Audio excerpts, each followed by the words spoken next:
So for the master class, I'm recording. It's on Longsteps, and something that definitely you implemented into my game earlier on in my when I first joined AOJ, and I wanted to do this part of the master class talking about like common mistakes. It's more gonna be of a study. Like I didn't want to do like a specific drill about it. Like I don't want to do any specific situation. I just want to go over like long steps and things that you see the most and get your take on it, your thoughts on it first, and then slowly we're gonna make it a study overall. I've been showing, the long step from the very beginning, all the, the simple ideas for the long step, going into, very detailed situations with whenever the person is making grips, when they're going inverted. But I just wanna, I just wanna start back from the beginning on like simple little mistakes that you think makes, a huge difference whenever you're trying to apply the technique. Okay. I think when I think about like people having like trouble to do the move and why they're not able to apply the technique, the first thing that comes to my mind, and whenever I teach seminars or I teach the class, people are asking about, is the distance.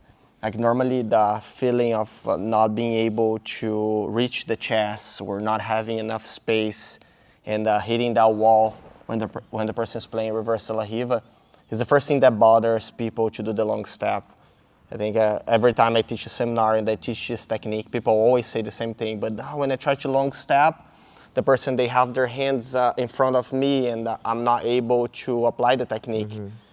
So every time I start teaching the technique in class, I focus a lot on teaching them how to create the right distance first, because then when you go for the long step would be much easier to finish and like to apply the technique. You'll feel more comfortable.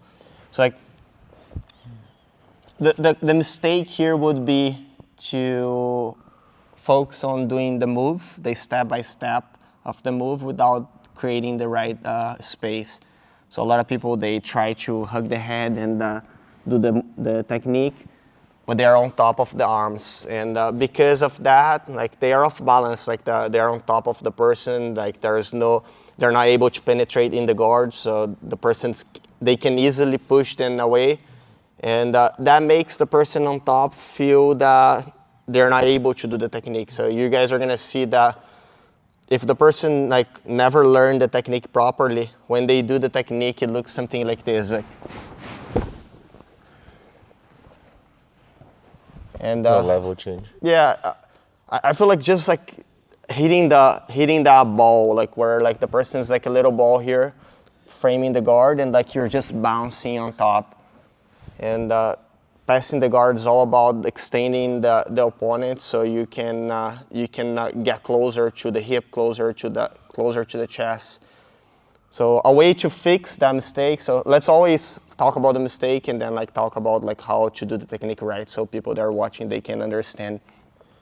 One drill that I like to fix that, it's moving back and opening the space. So normally when I teach the technique, I like to do this. I like to move back and then apply the technique from here where your knee is disconnected from your chest. And then it doesn't matter if I have a grip on the head, if I have a grip on the collar. For sure, like people are gonna have a lot of variations to use based on what you teach. But for me, the space is a key detail. Again, so the common mistake that I want to show first, it's not opening the gap and trying to do the long step from here while the person has a strong frame. And the way to fix it, it's moving back, disconnecting the leg from the upper body, and then attacking when you have the right space. Yeah, like especially, I feel like once we added this, I would say style to AOJ, like a lot of people, even that train with us, they're trying to kind of like force themselves to implement this in their game. And I feel like more of this like simple mistakes, it's what doesn't allow them to, be successful with the technique.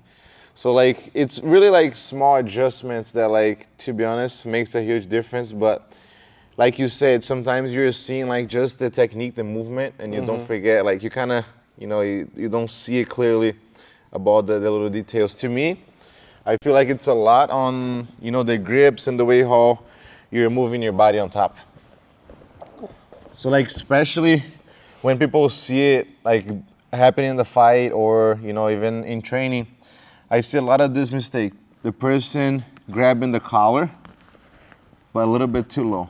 And like they're able to apply the technique and like you will be able to do all the move. Like I said, if you focus on only doing the move with your legs and with your body, you will be able to do it. But finishing the position, I feel like whenever the collar grip is too low, it's a problem because like it's gonna create like a huge distance between me and you. Like they are able to do everything that we just spoke about, but then when they get to the side, that collar grip is so low that they're not able to pull themselves close to the person. So like definitely, I get a lot of this like teaching the kids because the kids don't really understand the importance of the collar yet. So they just go ahead and they get a hold of something and then like they do the long step or they do any technique with a low collar grip. So like making sure that the grip it's like higher, close to the shoulder or even like a head control, it would make a bigger difference whenever you're trying to apply a technique. And also the head positioning. Like it made a huge difference, especially like when I used to train in Brazil and seeing this like online we always thought that was, control the head, back step, and have your ear to the chest. But then like you say, when you're trying to apply with the person in around the sparring where they're actually framing, your head doesn't get close to the chest. Like going over like this and controlling the head never happens. So I feel like this adjustment with your head and making sure that you place the head in the right position, it makes like total difference. So like after I started training, this technique here at AJ, I feel like instead of like thinking as really a guard pass, over the legs, I started seeing more like around, almost like an outside passing. So I don't see it so much as like a back step. So I feel like people see it like as a back step, bringing the foot all the way out and then escaping the leg. I try to see more as like an outside pass and then fit into the gap. So it's more, preparing the grips, then I got an outside pass, and then I fit into the gap. Finishing the long step.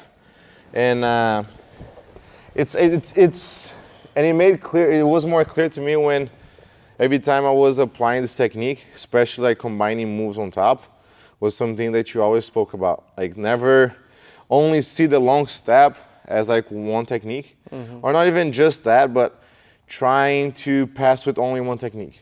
Like it was, to be honest to me, a lot of people, they ask me like what would be the best advice for the person on top to start passing, and I always say the same thing, just combining techniques. Like it doesn't matter what techniques you're combining, but making sure that you're not only trying one move. And like everywhere I go teaching seminars, always the same thing. Like I get these questions like, oh, but every time I try knee slide, I'm facing this, or the person shuts down my knee slide like this. Yeah, like there's always gonna be like answers to like certain situations and techniques. But like when you start connecting, it's when the person on bottom starts to get lost. And like I pretty much, when I'm on top and I'm connecting moves, I feel like person on bottom, they're slowly like getting a step behind. And it builds up my confidence to continue, that pace, continue like improving and connecting side to side. And I always recommend to my students too that it's very personal. Like people have different pace, they have different like speed when they're moving, different pressure. You need to pretty much understand where you feel comfortable and try to work around that. And then the long step was always something that I taught as to initiate, like get myself out of the guard and then start hitting the sides more. Because it was always like, especially when I used to fight in the juvenile division, I would compete in a lower weight division, and I feel like this happened a lot to you, like fighting people that do lasso, double lasso, or like spider guard. If there's no big commitment to like a long step or even to like an outside train to pass, you never really get out of the guard. And like for the longest time in the beginning of my juvenile days, I was always just trying to circle my hands and escape, but you fight people that get really good doing that, like they're used to it. Yeah, you know? you So never I get started- around. Yeah, when I started doing more long steps, it opened up a lot more gaps to continue connecting the techniques. So I feel like long step is a big part of my passing because of that. Because like I've always studied your matches, and I knew that like you always talked about like hitting the sides and make like a bigger commitment instead of just trying to circle your hands out of the spider guard. And to you, like you felt that you feel like it was. When was that like difference? When was that time that like I feel like black belt probably like started dealing more with those double lasso situations? Yeah, I think like I grew up watching a lot of guys that were like passing, just like smashing. Like that generation before me was a very like simple jiu-jitsu. Was always like trying to use a lot of under over or like getting to the half guard control with the underhook and controlling the head. And then a couple of the guys before that, before my generation, they were standing out. They were better than everybody. And I think Terry was like the main example of like what the techniques would look like in the next like 20 years. And like nobody knew at that time, but people were already like liking his jiu-jitsu. So like when you stop to think, he was a guy that was I think like 2 times world champion. But like he, more than that, I think like his jiu-jitsu style changed the way people train and changed the way people see the techniques. And the long step was a big part of his techniques. Like I grew up watching his fights. Like he was a very exciting person to watch, and he was doing a lot of the long steps. And at that time, like there was no instructional or anything. I got the opportunity to train with him. Like I went to his academy a couple times. I saw a lot of the students like doing the techniques, but I was never taught like the details step by step. Was always just watching, and but I was always studying the techniques. So I would watch the fight and then like try to go like slow motion, see the details, and do the key points, and then try to do during the drills. And it was always like this type of study. I think nowadays with like getting like people to really explain the concepts, how they feel, what they think, it speeds up the process of learning. But I think for me, like the breakthrough was probably like in the black belt when I really experienced like tough guards. Like before that, it was like I had an easy time in the purple, brown belt. I felt that like my guard was like taking me to positions where I didn't have like to struggle to pass the guard. Once I hit the black belt, was like more challenging. I had people that were very flexible and they were like strong enough to stop my first like couple attempts, and I had to really use the techniques to like break their mind and like make them get tired, frustrate them, and eventually I would be able to pass. Like the way I see, like watching you explain and like seeing the way you fight too, I feel like the long step is like if the guard is a door, I feel like the long step is like that kick on the door. Will not get you through, but will open the door. So you just need to do a couple more steps and get through. And that's how I see it. A lot of times like I'm having trouble, I'm hitting the wall, hitting the frames, and then I do a long step. Whenever I do the long step, I see the person breaking, like their guard's completely broken, like they're like overstretching, and like they make a big commitment, like turning to the side. That's when you end up like holding the hips or holding the head. And the mistakes that you were talking about, like it's like what I faced it in the beginning as an athlete training and like trying to figure out things, like the low grip. I remember like so many times like using the low grip and not understanding why the position was not working. And then later on, I improved and like I started thinking about ways to stabilize the position before I really pass the guard. So the way you prepare your grip in the long step, when you're doing the technique, it's already the way you're going to stabilize the position, so you don't have to change your grip. So if you have a high grip behind the neck and you do a long step, that grip will keep you tight on the head, and like that helps you to stabilize the position. Same way with hugging the head. If you do the long step hugging the head, that grip doesn't allow the person to move too much, and it helps you stabilize in the position. So a lot of the techniques that we use, like you prepare the side control or the back attack while you're in front of the guard by selecting the right grips, and then when you attack, we normally use a lot of combinations with the same grips, and then we use those grips to stabilize. So like the low grip and the ear on the chest, like were things that I struggle a lot to figure out like what I was doing wrong. Like I remember even like when I was studying the techniques, like doing the long step, like having my whole head like on top of the chest was something that I remember doing it multiple times and drilling the technique without knowing that was wrong. And then later on, when I started getting better, I started using more of my forehead on the chest. And like you said, instead of going like flopping over the leg, going more around. It's almost like a Toriano pass. It's just the way you move your lower body that is different. But it's important that people see this difference because it makes a difference. The way you feel during the technique is completely different if you fix like this to mistakes. One thing that I also like to point whenever like I'm teaching the long step is the distance when you do the move. Like you explain a little bit, but I want to cover this part. A lot of people, when they do the long step, like they switch their legs. They put this leg under and they do almost like a back step or a high step. And I don't want to say that the technique is wrong because I feel like in Jiu-Jitsu, like almost everything will work if you get good at it. But I think it's very complicated to pass and like you don't take advantage of the technique if you use these details. So let's say I have the grips and I have a good distance here. Like a lot of people, they do the long step like this, like, and then Too close. They're too close to the leg and like they put this leg under. And you end up like too far, the person, they're gonna use their arms and they're gonna be able to escape. I like to go with this knee as close as possible to the side. So when I do the technique, my knee, it's here like, and then eventually I'll fall on my hip. But look how I'm like far away and I'm around you. And my head will be fighting to keep you down. But like I'm not on top of you and my legs are not pinching your leg like this. So one more time.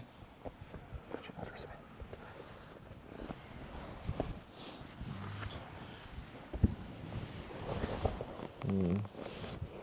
So I'm gonna do one more time wrong so people can see the leg work. If I do it here, like, then I'll probably get stuck, yeah. Probably you're gonna be able to lock like the half guard and like push me away. Like the other way, if I'm a little bit further, even if you lock the half guard, I feel like the half guard is very weak. You're only locking the foot. Just the foot. And that's how, when we connect to a knee slide. Yeah, I was showing the technique too. Yeah, so like, I think this is a mistake that people do a lot. And a way that I would like to use to fix that mistake, if my students are making that mistake in class, is doing the solo drill. So whenever you start here, like you focus a lot on doing the half circle with your body. So instead of flopping here, look, you're gonna touch your knee first. Yeah, exactly how I did too. I showed that in the beginning of the master class, and I feel like now the way how you explain it makes sense for people to believe more the solid drill and making sure that will help them with the long step. Like I think this is the beginning of everything, especially if you're doing things wrong. Like if you're moving your body wrong, the solid drill is a key detail that can help you. Like it doesn't matter like you know 10 different steps, but your body is not following the thoughts. Yeah. The solid drill is a way for you to implement the technique and make your body more comfortable. So like instead of falling on the hip straight to the side, like touching the knee first and imagining, like when you're doing a solid drill too, I think it's important that you imagine the opponent here. So like when I'm doing the technique, it feels like I'm doing it and like the person is here. Yeah, one thing about the solid drill, and I feel like it changed maybe from like a year ago to now, Because we like our long step since I started training here, it's been always evolving, right? Just like how pretty much every technique, like if like a different situation started De La Riva, right? De La Riva or De La Riva was probably wasn't as good or didn't have as many techniques, 6 years ago that we have it today. Yeah. So I feel like the long step happened, the same thing, and I feel like when you start showing more the solo drills, and to be honest, to me, the when you made this switch, the difference when when you flip the switch was keeping the chest down. That was like to me like the biggest difference because I've always felt like off balance when I used to do the long step, or I always felt like maybe trouble to stabilize, and I never realized. I've always thought that was maybe like a lack of effort on the collar grip, maybe a lack of speed, like I have to go a little bit faster. And once I started changing, the way how I position my chest, it made like a huge difference. And to be honest, I used to see you do it this way, but like as you watch it from the outside, I feel like you focus so much on like so many other things other than the chest. Like I remember seeing you do this technique, especially like training with like really flexible people. I would see you do a lot of like the long step where you stay on the side, like you don't switch techniques, because like they're trying to bring their foot up in front of you and they're trying to be flexible in that position. And I would see you literally keeping your chest down the entire time. So I remember like super clear of like seeing you in this position here. And the person fighting with their leg. Like Yeah, and the person like trying to bring their leg, and you would like keep walking and not switch. And I feel like when I started practicing was always like a long step to like a leg drag. But then as I'm coming back, the person would like replace their guard. And then I would see that you would stay persistent here, like instead of like switching. So when you showed in the solo drill, instead of like keeping your chest up, so instead of doing this, where my chest is up and I'm trying to fight the leg, I'm actually making sure that my chest stays down the entire time. So my chest doesn't change, I stay down the entire time. And I'm like fighting with my head, making sure that like I'm blocking your legs and making sure that I'm applying the right pressure in the chest. So I feel like a common mistake, it would be the person doing this long step exposing the chest, where they go like this, so they turn it up. Yeah. And like after you expose your chest, it's hard to get back to the right posture. Like from here, it's hard to get back with the chest down. Like the person will be framing, and as you're trying to get back down, I feel like the legs come back in front of you. So like first thing that I try to focus on is to not lift my chest up. Make sure that I keep my chest and my head down as I finish the long step. Makes it harder for the person to frame. And I really saw the difference on the solo drill. So instead of doing with your chest up, doing this like even like the back step, or even if you swipe your leg, doing with your chest down, making sure that my elbow, my chest, like they don't elevate, like they stay down the entire time. And I saw you doing that for many years, but seeing you like really apply the technique made me focus on different things. Like maybe it was the collar grip, maybe it was the speed, maybe it was the connection, but never thought it was like the chest. It was always like, I would always try to see it somewhere else, but never saw the true answer like until you really showed that solid drill. Like when you showed the solid drill, it made sense to me. And like a lot of people sometimes, they question the solid drill. But that's the first thing that I usually go to a seminar I try to teach. Like start the solid drill, like learn the right body movement and then the mobility, because it will make, just your life will be so much easier after that to actually try it out like an advanced technique. Because when you teach seminars, you get like smaller guys, bigger guys, like lighter guys, heavier guys. And you're trying to show a technique that, will help everyone. Yeah, I feel people think that the solid drill is only for like older people or kids, or like as a way of like warming up. But in reality, it's not a warm up. It can be used as a warm up, like we use sometimes. But I think it's more of like a way to educate your body to do the move right. So, like if you're having trouble to do the whole technique, of course there are people that they get to a level of jiu-jitsu where they can see the technique and they can replicate it right away. And but the majority of the people are not at that stage. And like when you're not at that stage, I think like you have to take the every step, like and like give the right value to every step and learn it. I think one advice for the people that like turning the chest the way you said is like something that I remember like doing wrong in the beginning. Like I said, like this is the bad part of like not having anyone teaching you the proper technique, or like not just watching and trying to replicate it. Because every time we talk about the mistakes, I can picture myself like when I was like blue belt or purple belt making these mistakes. And I think the technology that we have nowadays and like the way jiu-jitsu advanced, like the systems that we have like for training and learning the techniques, like I think you save so much time by not making mistakes and repeating the mistakes in training. One advice, like I remember whenever I think it was a purple belt, and I was training with a world champion, and I was asking a lot of questions about passing. And at that point, I was not good passing the guard. I was only playing guard. I would always pull guard in the competition and try to find a way to take the back. And only when I was a brown belt, I started passing more, because my professor like started putting more pressure on us to like develop that part of our game. But I remember like in the purple belt, like asking a lot of questions to this person in training. And then he was answering like all the way he does the techniques and stuff. And then in the end, like he was like, oh, but you like to pass the guard, or you only play guard? And I was like, I don't really like it. Like I only play guard. And then he was like, so like nothing that I said is gonna work. So the only way that will work is if you truly enjoy like passing the guard.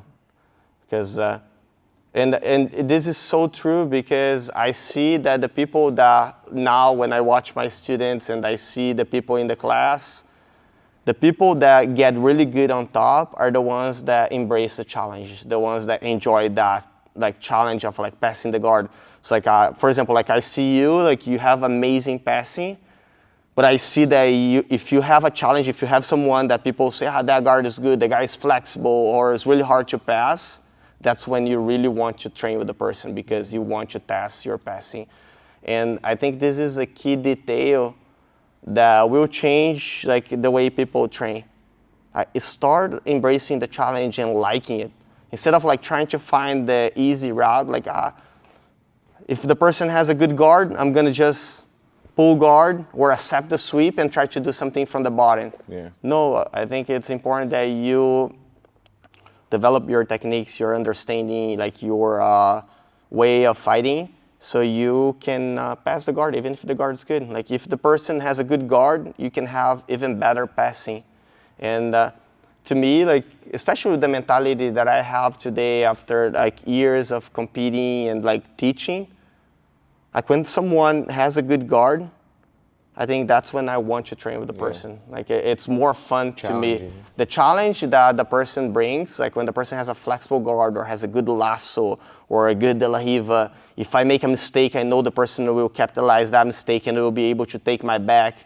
That type of challenge is what makes me want to train. And I think this is the beginning of everything. If you want to get good, if you want to be good with the long step or any other technique, this is the first step. Like you need to be with your mind in the right spot. Like you want the challenge and you want to pass. Yeah.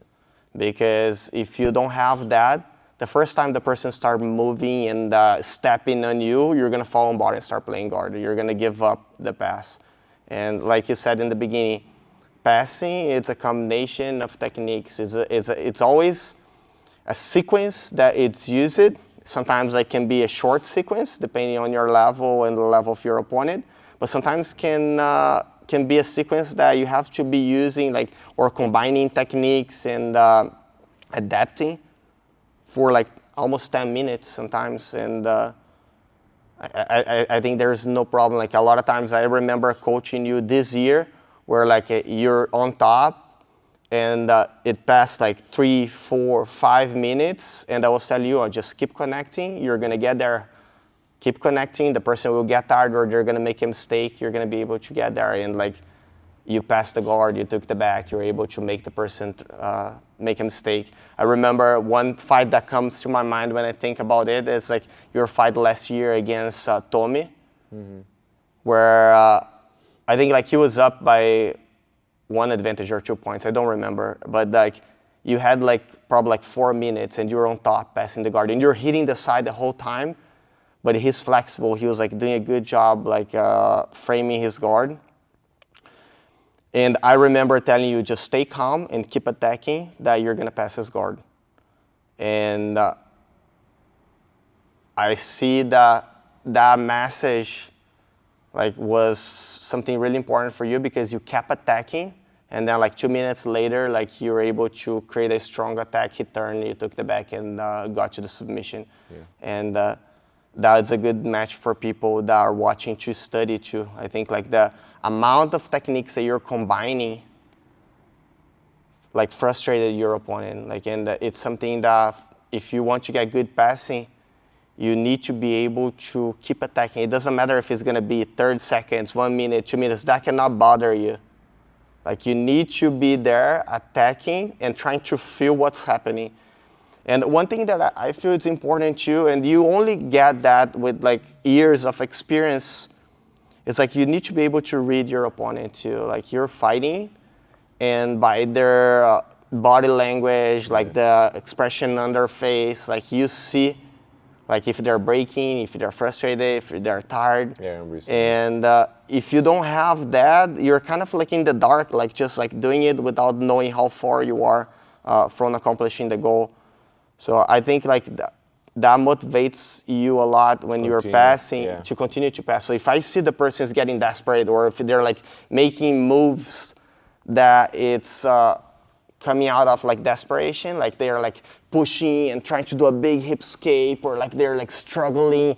If I see that, that will boost my confidence and will make me attack even more. So I think like for the people watching, that's a very good advice, because it's something that goes beyond the techniques. Like you can know like how to do a long step, how to do a knee slide, a leg trap, but if you don't have the right mentality, the techniques are not gonna work. And I think a lot of the people that are watching like this instructional, they want to be able to apply the techniques in sparring, not only drill the technique and have like beautiful drilling, but be able to be effective during the sparring. And to be effective in sparring, you need to have the right mentality. Like that's like what that goes behind all the techniques that will make you like start combining the techniques and get you the goal that you have. And like reading like the body language like this, like I remember like that was a big part of what you teach and implement into like us. And nowadays I base really my game on top pretty much like on the person's body language. Like if I start doing a few techniques and I feel that there's no like it's not uncomfortable, I feel like I switch my game up. Like I don't really go. Like people ask, like, do you go with a specific like technique, game plan, and things like that? No, like I feel like I go more like trying to feel the person and feel what's uncomfortable. Like once I'm able to see the image where like the person is struggling, and then I know that I kind of found the path that they have trouble with, then I keep hitting that all the way into I keep digging into it until the techniques continue to combine, and I get closer and closer. And like you say, like it builds up your confidence, that will build up, the effort that you put in. And like that, like now that you say that, it's something that I really do on top. And it's hard to kind of like evaluate yourself. So like the more we talk about like this, I feel like the more it comes back into my mind, like those pictures, like you say, like you kind of, you see it like pictures of yourself doing it and then going over that situation or that a certain mistake,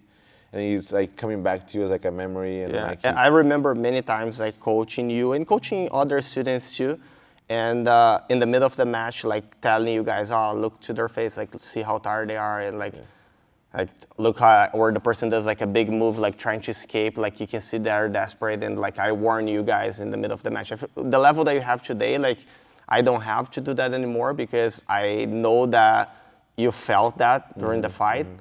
So like I think the way I coach you, it's like way like I think like it's way more calm because I'm just like basically telling you the time and like trying to warn you of like what like the person is trying to do or something like this. But with a lot of the people that have less experience, like I still in that process of like trying to tell them to pay attention, like how the person is reacting to their attacks, and until they develop this ability to feel the fight and look to their opponent and feel the body language, like see their face, and when you go like when you're like on the other side, every time you're having a hard time, you have to try to fake it as much as possible.